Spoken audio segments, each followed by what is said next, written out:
أعوذ بالله من الشيطان الرجيم. بسم الله الرحمن الرحيم. السلام عليكم ورحمة الله وبركاته.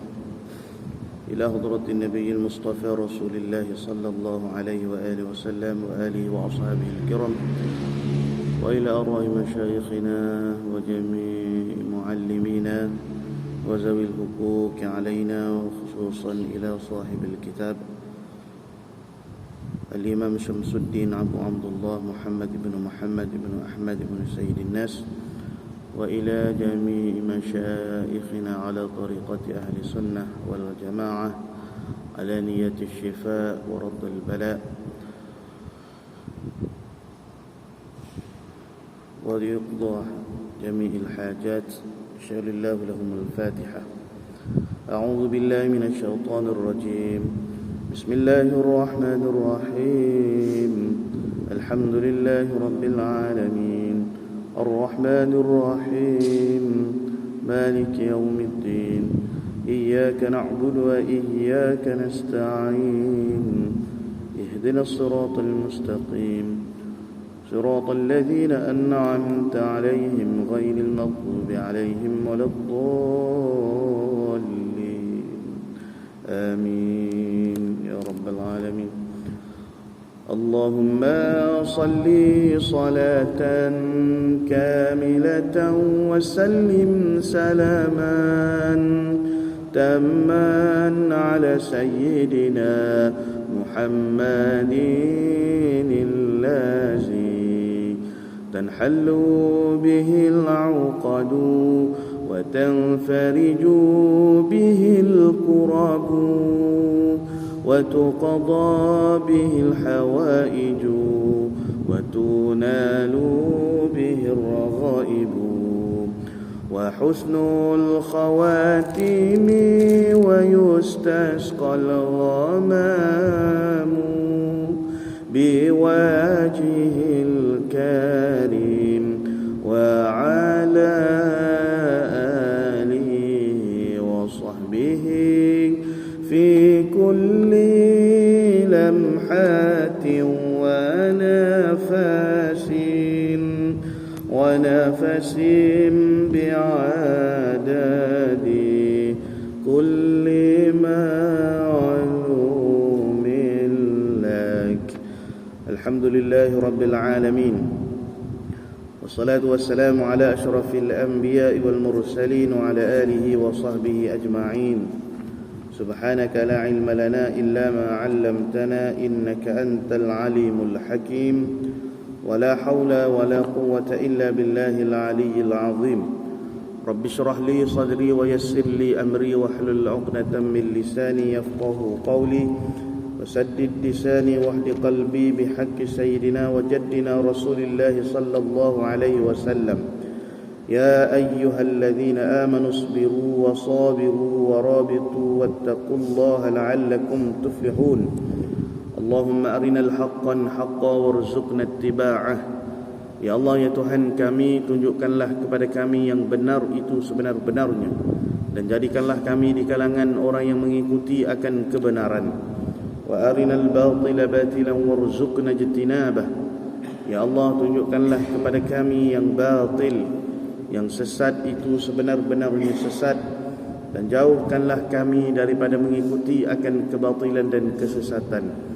Rabbana iftah bainana wa baina qaumina bil haqq wa anta khairul fatihin. Ilahi anta maqsudi wa ridhaka matlubi, a'tini mahabbataka wa ma'rifataka ya Allah. Nawaitul i'tikaf fi hadzal masjid sunnatan lillahi ta'ala. نويت التعلم والتعليم والتذكر والتذكير والنفع والانتفاع والإفادة والاستفادة والحث على التمسك بكتاب الله وسنة رسول الله والدعاء إلى الهدى والدلالة على الخير ابتغاء وجه الله ومرضاته وثوابه وقربه سبحانه وتعالى. Ayahanda bonda, adik kakak, sidang jemaah muslimin muslimat yang dirahmati lagi diberkati oleh Allah Ta'ala sekalian. Alhamdulillah, bersyukur kepada Allah kerana pada malam ini kita masih diberi peluang oleh Allah kita boleh bernafas, kita boleh menghirup udara, kita boleh melakukan ketaatan dan mengerjakan segala suruhan yang Allah Ta'ala telah beritahu kepada kita. Alhamdulillah, Alhamdulillah. Kita sambung pengajian kitab kita Nurul Uyun fi Takhlis Siratil Aminil Ma'mun. Terjemahannya Ibrazus Sirril Maknun, pada membicarakan tentang sirah dan juga pribadi Rasulullah sallallahu alaihi wa alihi wasallam. Qala al-muallif rahimahullahu ta'ala wa nafa'ana bi 'ulumihi fi darain amin ya rabbal alamin. ثم حاصره أهل المكة بالشعب فأقام محفورا دون 3 سنين وأهل بيته وخرج من الحصار وله 49 سنة. وبعد ذلك ب8 أشهر و21 يوما مات عمه أبو طالب وماتت خديجة بنت خويلد ب3 أيام. ولما بلغ صلى الله عليه وسلم 51 سنة و3 أشهر قادم عليه جن نصيبنا فأسلموا. Setelah itu berlakulah pengepungan rakyat Mekah ke atas ahli keluarga baginda sallallahu alaihi wasallam di Sy'ib, dan ianya berkekalan selama 3 tahun. Diriwayatkan bahawa pengepungan terhadap baginda dan ahli keluarganya berakhir ketika baginda berumur 49 tahun. Jadi kita sambung berkenaan dengan tentang bi'satuhu sallallahu alaihi wasallam, kebangkitan Nabi kita Muhammad sallallahu alaihi wasallam. Nabi diwahyukan oleh Allah, yakni diturunkan ayat Al-Quran kepada Rasulullah sallallahu alaihi wasallam di atas dada Nabi ketika mana umur Nabi 40 tahun 1 hari. Nah, dan hakikat Rasulullah dilantik menjadi Nabi ataupun berlakunya nubuah ke atas di Rasulullah tu ketika bainal adami war ruh, bainal adam wal jasad, bainal adam bainal ruhi wal jasad. Ketika mana Nabi Adam alaihissalam belum lagi dijadikan oleh Allah, ketika mana ruh dan jasad Nabi Adam belum disatukan, belum diciptakan lagi. Itu telah pun berlaku kenabian ke atas Nabi Muhammad sallallahu alaihi wasallam ketika di alam arwah. Jadi Rasulullah ni ruh yang pertama dijadikan oleh Allah. Baginda dikenali ataupun dipanggil juga sebagai Abul Arwah, ayah kepada sekalian ruh-ruh manusia. Kerana ruh baginda lah yang pertama dijadikan oleh Allah, dan baginda telah pun ditabalkan oleh Allah sebagai Nabi ketika baginda diciptakan ruhnya. Cuma baginda dibangkitkan akhir sekali ke dunia ni. Maka ketika mana peristiwa penurunan suratul Alaq, ayat yang pertama sehingga ayat yang kelima, Iqra bismi rabbikal ladzi khalaq, bacalah dengan nama Tuhanmu alladzi khalaq, yang telah menciptakan sekalian makhluk. Jadi bila Jibril suruh Nabi baca, Nabi kata ma ana biqari, aku tak erti, aku tak tahu, aku tak pandai membaca, aku tidak pandai membaca. Sehingga 3 kali Jibril menyuruh kepada Rasulullah sallallahu alaihi wasallam. Akhirnya Jibril mengajar kepada Rasulullah sallallahu alaihi wasallam. Turunlah ayat suratul Alaq, ayat pertama sehingga ayat kelima. Kemudian khalaqal insana min 'alaq, iaitulah Tuhanmu Allah Ta'ala telah menciptakan manusia dari segumpal darah. Alaq, alaq ni dipanggil segumpal darah, alaq. Iqra wa rabbukal akram, bacalah dan Tuhanmu yang maha pemurah allazi 'allama bil qalam, yang mengajar manusia melalui pena dan juga tulisan. 'Allamal insana ma lam ya'lam, ia yakni Allah mengajarkan manusia apa yang tidak diketahui oleh insan, manusia. Jadi bila berlaku peristiwa tersebut, Rasulullah ni dalam keadaan yang ketar Rasulullah bila terima wahyu daripada Allah Ta'ala. Sebab Al-Quran ni suatu benda yang sangat berat, sehingga Allah Ta'ala menceritakan dalam ayat yang lain, "Lau anzalna hadzal Qur'ana 'ala jabalin la ra'aitahu khashi'an mutasaddian min khasyatillah."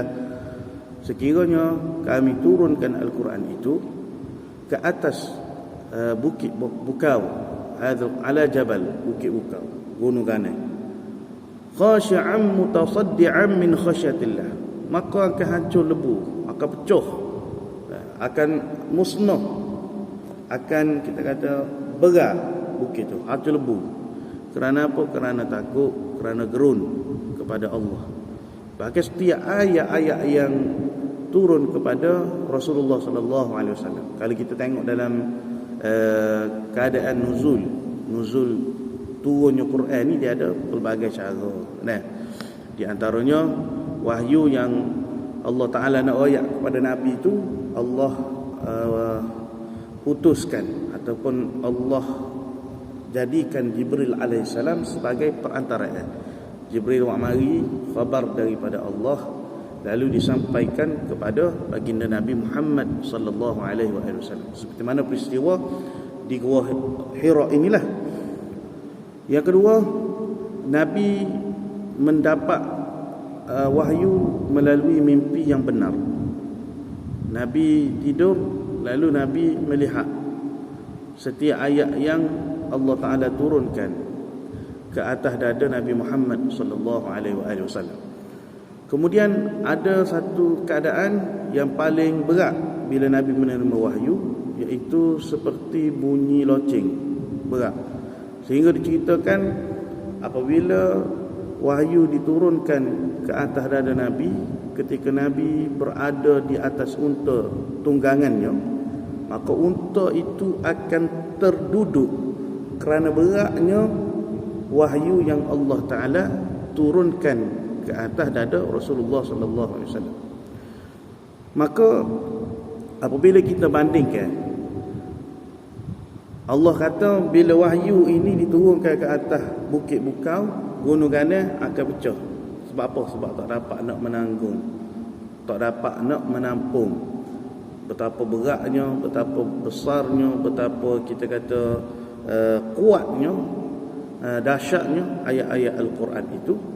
Tetapi apabila wahyu itu ditanggung, dimasuki oleh dada Rasulullah, apa yang berlaku pada Rasulullah, kazalika linusabbita bihi fuadak warattalnahu tartila. Setiap ayat yang Nabi terima, bukan setakat Nabi itu mampu untuk menanggung ayat tersebut, bahkan ayat tadi itu menjadi penguat, menjadi penetap, musabbit, penetap dada Rasulullah sallallahu alaihi wasallam, penguat hati Rasulullah sallallahu alaihi wasallam. Warattalnahu tartila, maka bacalah ayat-ayat Al-Quran, ayat-ayat Allah dengan tartil, dengan orang panggil dengan penuh dengan tajwid, dengan penuh dengan keseronokan, ataupun kita kata dengan peringkat-peringkat yang mudah untuk kamu ingat. Baik. Jadi ketika mana Rasulullah menerima wahyu yang pertama tu, Nabi pun pulanglah ke rumah baginda. Maka ketika tu, apakah tindakan yang dilakukan oleh isteri dia, Khadijah binti Khuwailid. Khadijah ni isteri Rasulullah, Ummul Mukminin, ibu kepada sekalian orang yang beriman. Dia sebenarnya dah tahu lama dah yang Rasulullah ni, Muhammad sallallahu alaihi wasallam, suami dia ni akan dibangkitkan oleh Allah sebagai nabi akhir zaman. Kerana seperti mana kita ceritalah, tanda-tanda kenabian itu telah pun wujud sebelum daripada Rasulullah menerima wahyu. Maknanya kemuliaan Nabi, penjagaan yang Allah Ta'ala pelihara ke atas diri Rasulullah ni dah pun berlaku sebelum daripada baginda tu menerima wahyu. Di antaranya macam kita sebut peristiwa ketika Nabi berniaga di Syam. Ketika tu Nabi membawa barang dagangan Sayyidatina Khadijah binti Khuwailid. Umur Nabi ketika tu adalah 23 tahun ataupun 25 tahun. Sehinggalah baginda mengahwini Khadijah yang lebih berusia daripada baginda. Baik. Jadi waktu Rasulullah balik ke rumah tu, maka dia minta supaya Khadijah ini menyelimutkan serta bimbang dengan peristiwa yang dipeluk oleh Jibril alaihissalam di Gua Hira. Maka Khadijah mententeramkan baginda dengan katanya, apa kata Khadijah? Kalla wallahi ma yukhzika Allahu abadan, innaka la tasilur rahima wa tahmilul kalla wa taksibul ma'duma wa tuqrid dhaifa wa tu'inu ala nawaibil haqqi. Sekali-kali tidak, Allah sama sekali tidak akan menghinamu Khadijah. Engkau adalah penyambung silaturrahim, pemikul bebanan orang yang mendapat kesusahan, penyantun orang-orang yang miskin, penjamu tetamu dan penolong dengan segala daya upaya untuk menegakkan kebenaran. Jadi bila wahyu pertama turun, Nabi diminta untuk diselimutkan. Sebab masa tu orang panggil satu peristiwa yang luar biasa. Bahkan sebelum daripada Rasulullah sallallahu alaihi wasallam diturunkan oleh Allah wahyu kali yang pertama di Gua Hira, maka sekali lagi pembedahan dada Rasulullah sallallahu alaihi wasallam berlaku. Jadi setengah ulama kata ada 3 kali dada Nabi dibelah oleh Jibril. Setengah yang lain mengatakan 4 kali. Kali pertama iaitulah ketika Nabi berusia 4 tahun, ketika baginda berada di rumah Halimatus Sa'diyah. Ini pun kita dah cerita pada pertemuan yang lalu. Kali kedua ketika umur baginda mencapai akil balik. Ini setengah kata berlaku juga. Kali ketiga iaitulah sebelum daripada Rasulullah menerima wahyu oleh Allah. Dan kali keempat ketika mana Rasulullah sallallahu alaihi wasallam sebelum diangkat bertemu dengan Allah ketika peristiwa Isra dan Mi'raj. Ini pembelahan dada Rasulullah berlaku sebanyak 4 kali. Malaikat belah dada Nabi, malaikat mengeluarkan seketul daging yang ada dalam jasad Rasulullah, lalu dibersihkan dengan air Zam-Zam, dibuang segala sarang-sarang tempat iblis nak berbisik dalam hati Nabi, dan dituangkan, dimasukkan cahaya dan iman, hikmah dan sebagainya. Akhirnya dimasukkan semula, diletakkan semula jantung Nabi tadi tu, hati Rasulullah sallallahu alaihi wasallam ke dalam tempat asal. Jadi dikatakan bahawa wahyu tu buat pertama kalinya pada hari Isnin bertepatan dengan 8 Rabiul Awal. Ketika tu umur Nabi 40 tahun 1 hari. Setelah itu berlakulah pengepungan rakyat Mekah. Jadi bila Nabi nak mengajak orang kafir Quraisy, musyrikin Mekah, masa tu tidak ada satu orang pun yang memusuhi Rasulullah. Ketika mana umur Nabi daripada Nabi kecil sehinggalah Nabi remaja, sehinggalah Nabi berkahwin dengan Sayyidatina Khadijah, sehinggalah wahyu diturunkan oleh Allah ke atas dada Nabi. Tidak ada satu orang musyrikin Mekah pun yang membenci, yang membenci, memusuhi Rasulullah sallallahu alaihi wasallam.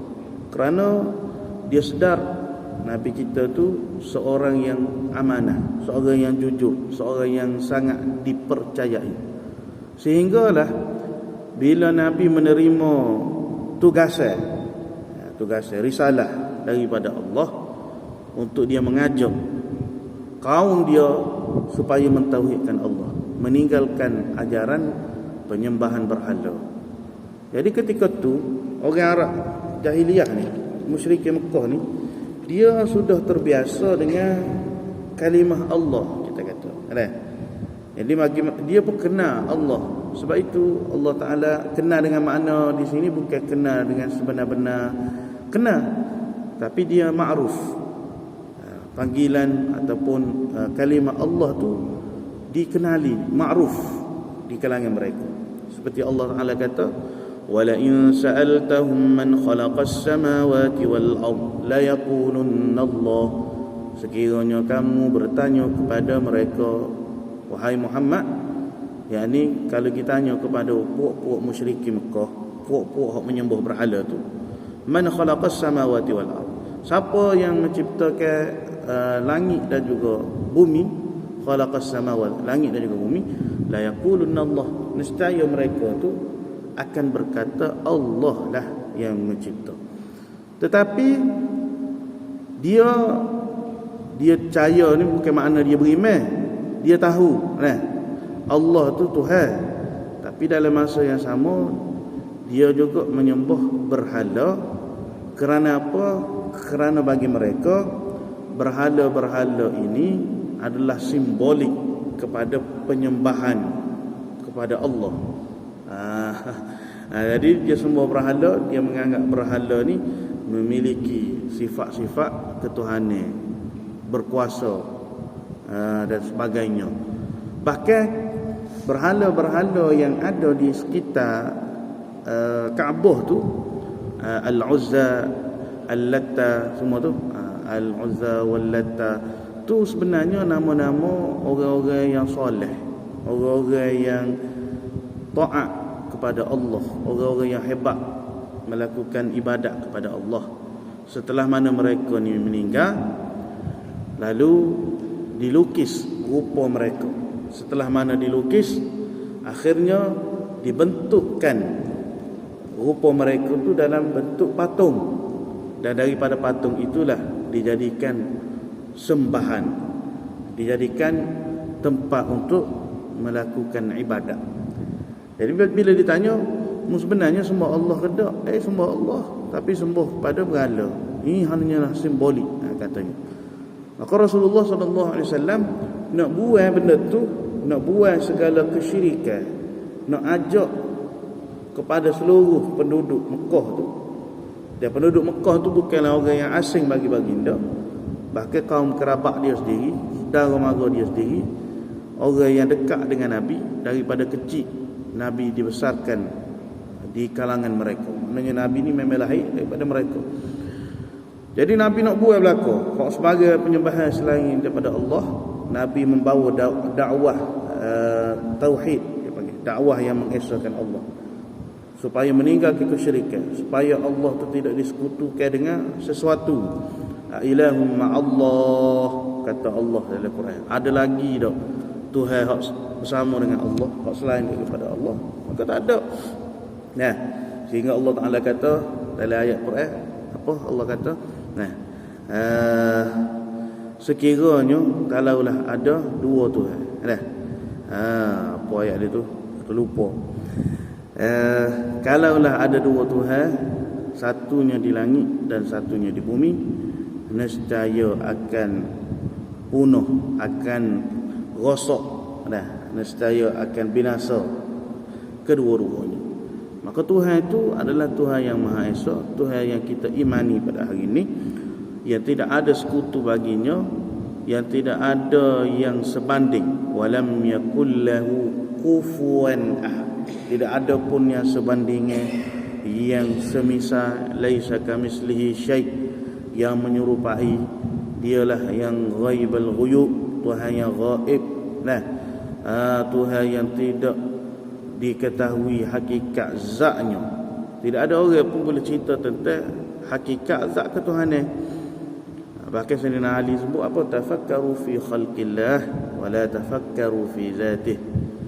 Fikir olehmu akan kejadian Allah, jangan mu fikir tentang zat Allah, kerana tidak ada orang yang boleh mengetahui hakikat zatullah, zat Allah. Jadi kita kenal Allah melalui segala kejadian-kejadian dia, menunjukkan keesaan dan kekuasaan dia, dan kita kenal Allah melalui segala sifat-sifat kesempurnaan yang dimiliki olehnya. Baik, bila begitu berlakulah pengepungan rakyat Mekah ni ke atas ahli keluarga baginda di Syaib. Ini di suatu tempat, dan ianya berkekalan selama 3 tahun. Diriwayatkan bahawa pengepungan terhadap baginda dan ahli keluarganya berakhir ketika baginda berumur 49 tahun. Ini orang panggil saat-saat baginda nak berhijrah lah, nak berhijrah dah. Setelah itu dalam tempoh 8 bulan 21 hari, ayah saudara baginda yakni Abu Talib meninggal dunia, mangkat. Dan berterutan selepas itu selama 3 hari, isteri baginda pula pulang menghadap Tuhannya. Tatkala baginda berumur 51 tahun 3 bulan, datang kepadanya sekumpulan jin dari Nasibin. Nasibin ini sebuah kota lama di Turki yang terletak di persempadanan Turki dan Syria, Timur Ghazi Intab, untuk memeluk Islam. Baik, kisah dia panjang sebenarnya, kan?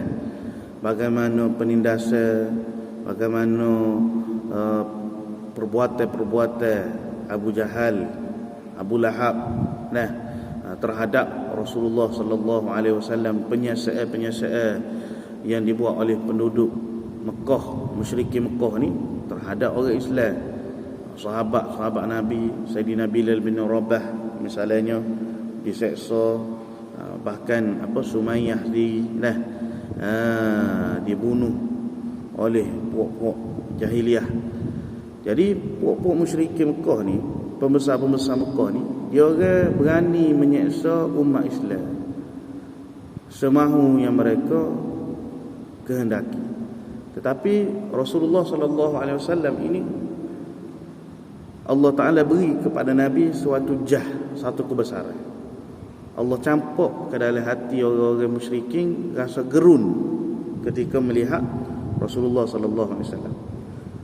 Seperti mana apa yang berlaku kepada Abu Lahab ni, bapa saudara Nabi, ketika mana dia nak menghalang dakwah baginda. Di antaranya, di mana sahaja baginda berada, Abu Lahab akan berada di situ.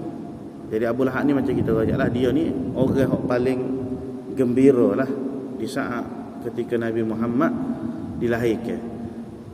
Tetapi setelah mana wahyu diturunkan kepada Rasulullah, Nabi mengajak supaya mentauhidkan Allah, maka ketika itu Abu Lahab lah orang yang paling banyak menyakiti Rasulullah, sama ada menyakiti dari segi fizikal ataupun menyakiti hati Rasulullah sallallahu alaihi wasallam. Jadi pedih tu, pedih.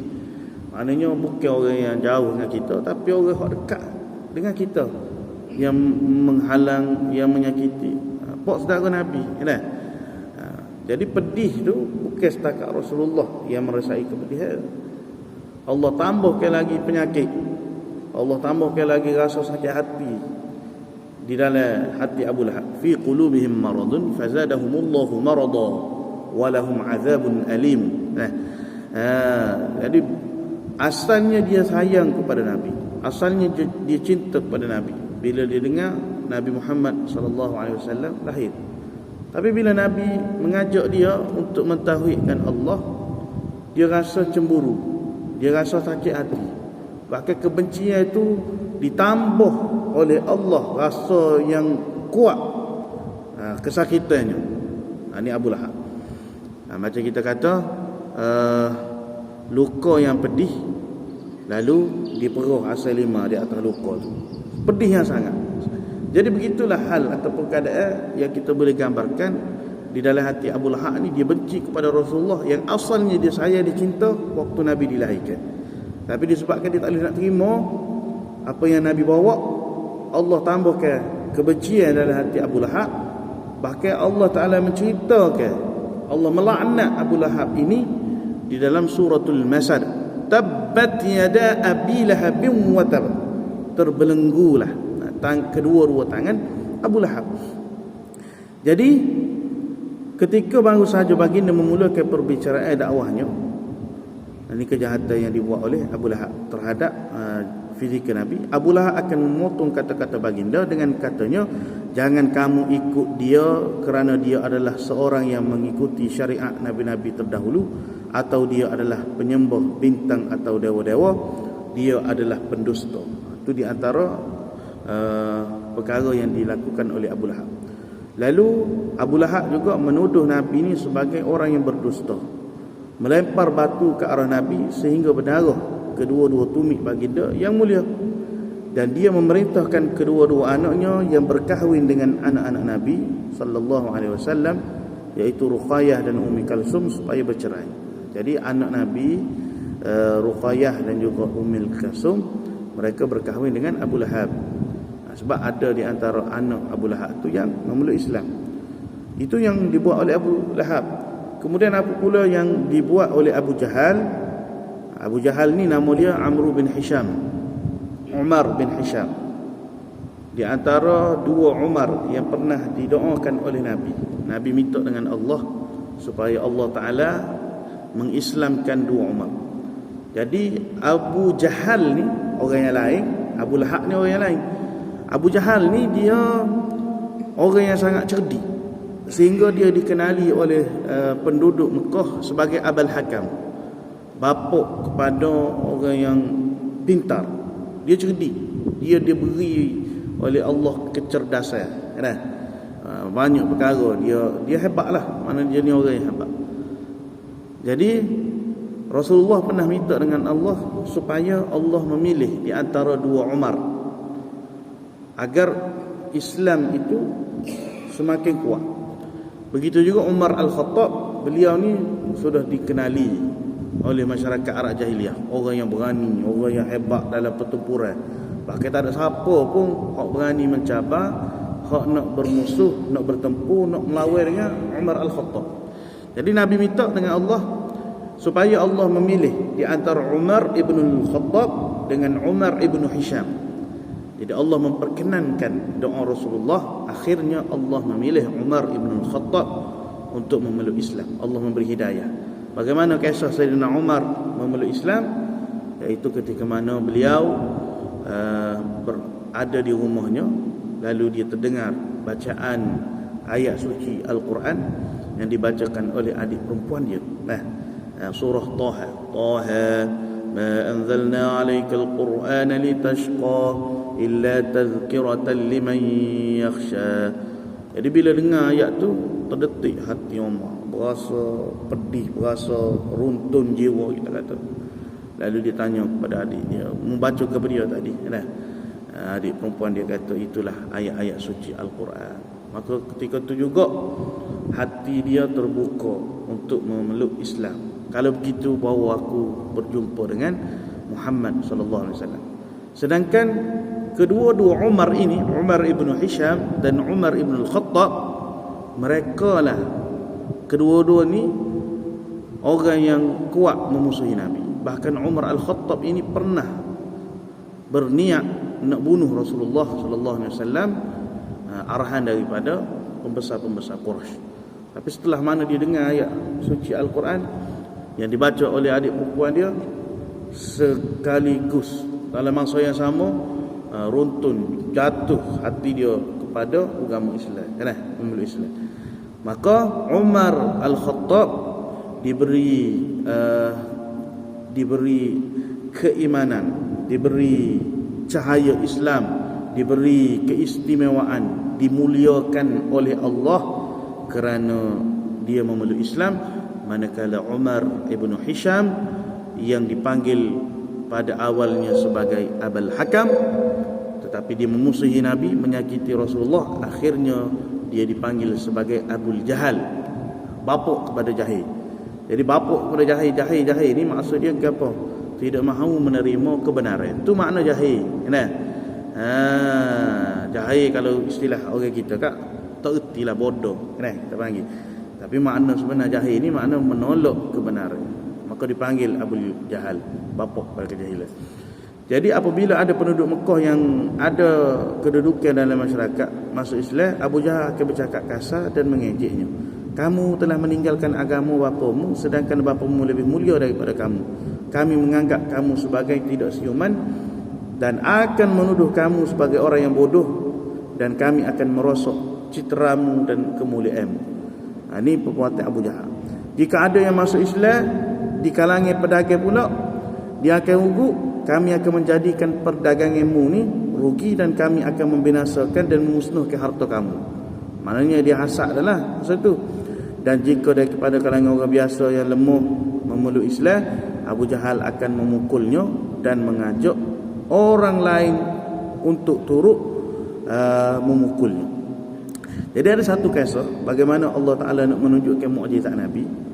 Ketika mana Abu Jahal dia nak pijak kaki dia ke atas badan Nabi yang sedang sujud.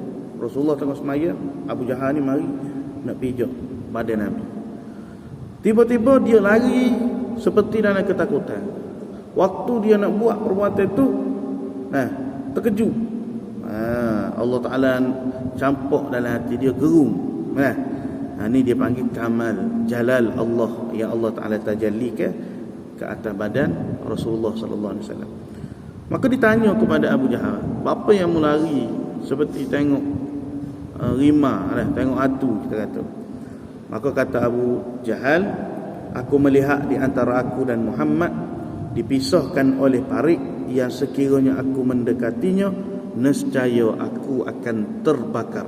Ini kisah yang berlaku kepada Abu Jahal. Maka Abu Jahal pun tak jadilah. Allah Ta'ala tunjukkan kebesaran dia. Kemudian di antara kisahnya lain juga, Abu Jahal telah mengambil harta seorang badui lalu menyuruhnya pergi berjumpa dengan Nabi yang sedang bersalat. Ketika Nabi membawa kepada Abu Jahal dan bertanya adakah dia mengambil serta meminta mengembalikannya semula, Abu Jahal seperti tidak dapat berbuat apa-apa dan mengakui mengambilnya lalu mengembalikan semula kepada badui. Badui ini maknanya orang Arab, kawasan perkampungan, kawasan pedalaman. Ketika ditanya dia menjawab, aku melihat ada seekor unta jantan berada di belakang Muhammad sallallahu alaihi wasallam. Jadi ini peristiwa yang Allah Ta'ala jadikan ke atas badan tubuh Nabi sallallahu alaihi wasallam ketika mana musuh-musuh Islam cuba untuk menyakiti Rasulullah, maka Allah Ta'ala campur ke dalam hati mereka rasa gerung, rasa takut, seperti mana peristiwa yang berlaku kepada Abu Jahal tadilah. Nampak unta, nampak parit dan sebagainya. Itu orang panggil khijah Allah Ta'ala. Sebab tu orang-orang pembesar-pembesar Arab jahiliah ni, dia boleh menyakiti ke semua orang Islam yang memeluk Islam. Dia boleh buat siasat demi siasat, tetapi dia tidak dapat nak menyentuh jasad Nabi Muhammad sallallahu alaihi wasallam kerana baginda itu dipelihara dan dijaga oleh Allah.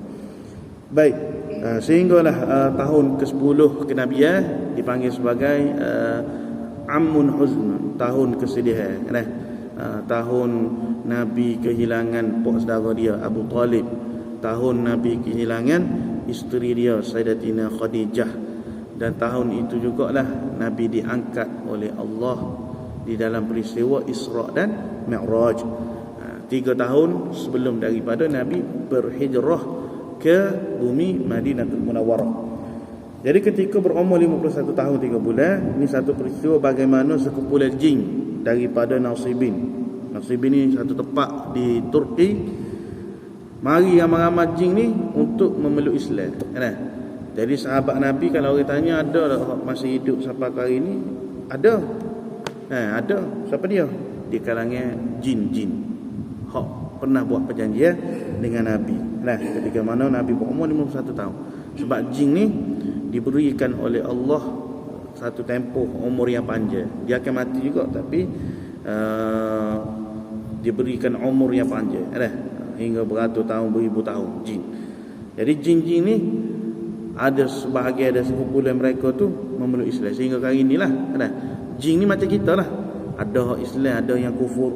Tetapi ulama kata sebaik-baik jin tu diumpamakan sejahat-jahat manusia. Bahkan jin ni dia mukallaf, dia ditaklifkan oleh Allah beban syarak. Cuma balik jin ni bila? Balik jin ni ketika dia dilahirkan, dia terus balik. Baik. Kemudian kata pengarang kita, walamma balagha 51 sanah wa 90 ashhurin usriya bihi min baini zamzam wal maqami ila baitul maqdis. Tatkala baginda berumur 51 tahun 9 bulan, baginda diisrakan di antara telaga Zamzam dan maqam Ibrahim ke Baitul Maqdis. Kemudian baginda didatangi dengan burak, seterusnya diangkat ke langit, dan dari situlah diwajibkan salat. Di masa Nabi berumur 53 tahun, baginda berhijrah dari Mekah ke Madinah pada Isnin bersamaan 22 Rabiul Awal, dan mula menjejak kaki di Madinah pada hari Isnin, dan disitulah Nabi tinggal selama 10 tahun sehinggalah baginda wafat. Terdapat pada setengah-setengah tarikh, yakni kitab-kitab sirah yang telah kami sebutkan tadi, percanggahan di sisi para perawi, dan telah kami ceritakan secara terperinci di dalam kitab kami yang bernama Uyunul Athar. Itu adalah kitab yang lain. Baik, kemudian kata pengarang kita insya-Allah kita sambung pada pertemuan akan datang, iaitulah kita membicarakan tentang sifatuhu sallallahu alaihi wasallam, sifat rupa paras Nabi Muhammad sallallahu alaihi wasallam. Wa sallallahu ala sayyidina Muhammad wa ala alihi wasallam.